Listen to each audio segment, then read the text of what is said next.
If you love intense love triangles, dangerous secrets, and powerful men who don't take no for an answer, make sure to like, subscribe, and turn on notifications for more emotional saga episodes. This one still shakes me when I think about it. Let me tell you how everything changed the day he walked back into my life. I used to believe weddings marked beginnings. That's what my mother told me when she zipped me into the gown. Soft white satin that hugged my waist like a promise.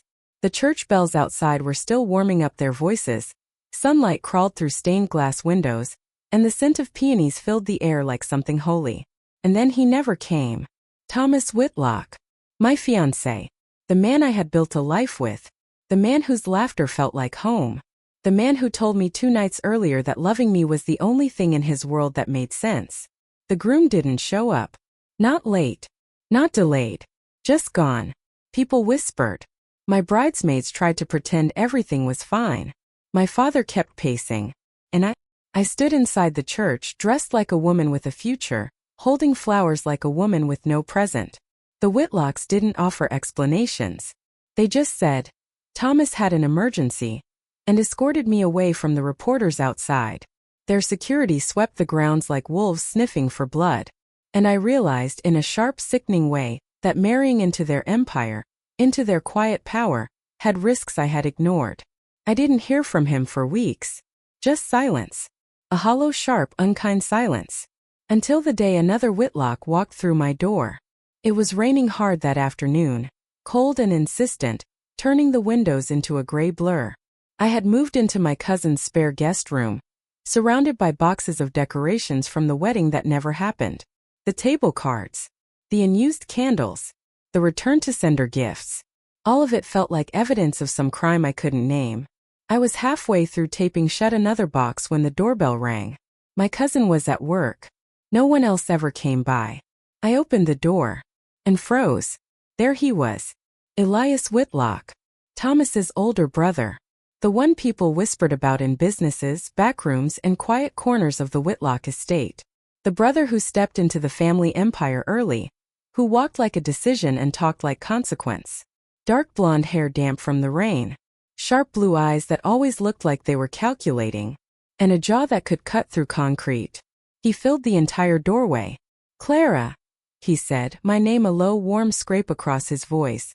He looked at me like I was a memory and a problem. I gripped the door. Elias? What are you doing here? His gaze flicked down to my half-packed boxes behind me. Leaving. What does it matter to you? It matters, he said, stepping closer, because you belong to us. My breath caught sharply. I belong to Thomas.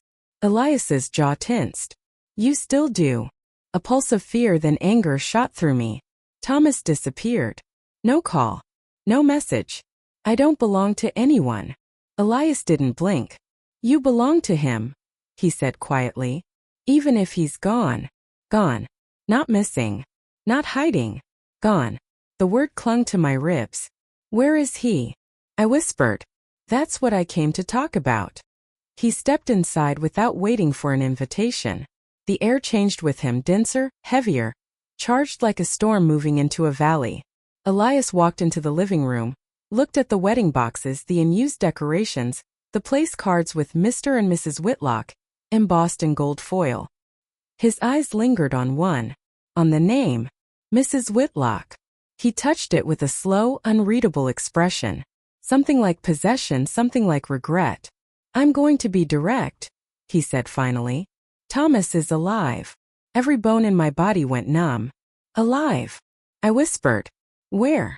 Why hasn't he? He can't contact you. Why not? He looked at me for a long, long moment. The silence between us felt like a thin, dangerous string pulling tighter. Because, Elias said, voice low, Thomas ran from something. And when he ran, he didn't just leave you. He paused. He left the entire Whitlock syndicate vulnerable. My blood chilled. Syndicate. Elias's eyes met mine with blunt honesty. We're not just a business family, Clara. Not the way people think. My brain scrambled. Are you telling me Thomas is tied to something criminal? He isn't. Elias hesitated. But I am. I stepped back, pulse racing. Suddenly the rumors made sense. the security they carried, the way people spoke their name with both respect and careful distance. "You're the head of it," I said quietly. He didn't deny it. He didn't have to. "And what does that have to do with me?" "Everything," he said. "Thomas was my second. And when he walked away, he left a vacuum. A dangerous one." I swallowed. "Why come to me? I don't know anything." "You know more than you think." His voice dropped. "And you're the only thing he cared about. The only weakness he ever had." My throat tightened. "Then help me find him." A muscle in his jaw twitched. "Clara, no." "Why?" "I deserve answers." "You deserve the truth." He stepped close enough that I could feel the warmth radiating off him. "But you won't like it." "I can handle it." Elias stared down at me. Blue eyes sharp, stormy, impossible to read. "No," he said softly. "You can't." I lifted my chin. "Try me." He exhaled long and slow. "Thomas didn't disappear because he was afraid." A pause. "He disappeared because he betrayed us." The air left my lungs in a rush. Betrayed. He stole information. Critical information. And then he ran with it. "He's in hiding to keep us from getting it back." "That doesn't sound like him," I whispered. "Love makes people unpredictable." Elias leaned closer. "And he loved you enough to risk everything." I stumbled back a step. "But why would he disappear the day of our wedding?" "He was given an ultimatum." "By who?" "By me." The room spun. "You?" I whispered. "Yes." My breath shook. "Why would you do that?" "Because Thomas was becoming a liability," Elias said, voice icy and threaded with pain. "And because I knew if he chose you, he'd walk away from everything. From his responsibilities. From the family. From me." I felt cold. "So you forced him to choose." "And he chose you," Elias said quietly. Without hesitation. I had to sit down. Elias watched me crumble, but he didn't move to comfort me. He stood there strong, controlled, infuriatingly composed, while my world bent sideways. "I didn't want you to get dragged into this," he said. "But when Thomas ran, you became part of the fallout." I buried my face in my hands. "He should have told me." "He thought disappearing would protect you." "It didn't," I said, voice cracking. "I know," Elias murmured. Something in his expression softened. Just barely. A fracture in the armor. Then he said the words that would change everything for me. "With Thomas gone," he said, "you're under my protection now." I lifted my head. "I didn't ask for." "You don't need to." His voice turned to velvet steel. "You're Whitlock property now." My breath froze. "I'm not property." His eyes darkened. "To Thomas," he said, taking a step closer, "you were love." He took another step. "To the world, you were his bride." Another step. "And to me," he stopped just in front of me, "you're leverage. Valuable leverage." I shoved him.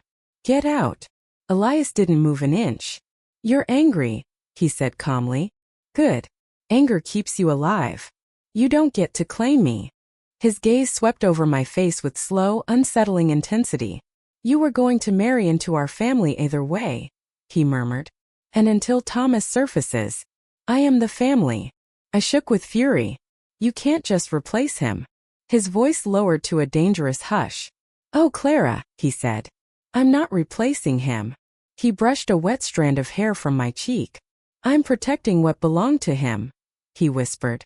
"And what he abandoned." I slapped his hand away. "I don't belong to anyone."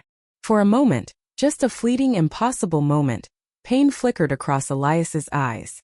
Something deep. Something human. Then he masked it. "Pack your things," he said.